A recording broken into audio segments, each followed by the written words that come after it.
এটা কি ওই ধরনের বাড়িতে যে ধরনের? না, এটা ভালো। যে মা আর আমি এখন চলে এসেছি আমাদের বাজারে চটি কিনতে।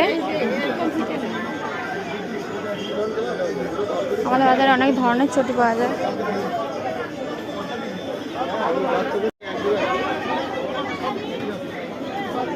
নরম নরম, এটা আমি করবো কি করে? এটা কিছু বড়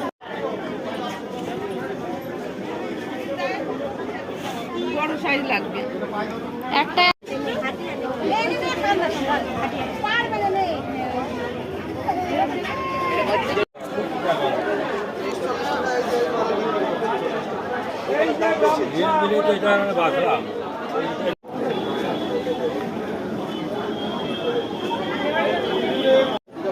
এই যে এটা নেবো, কত দিতে হবে?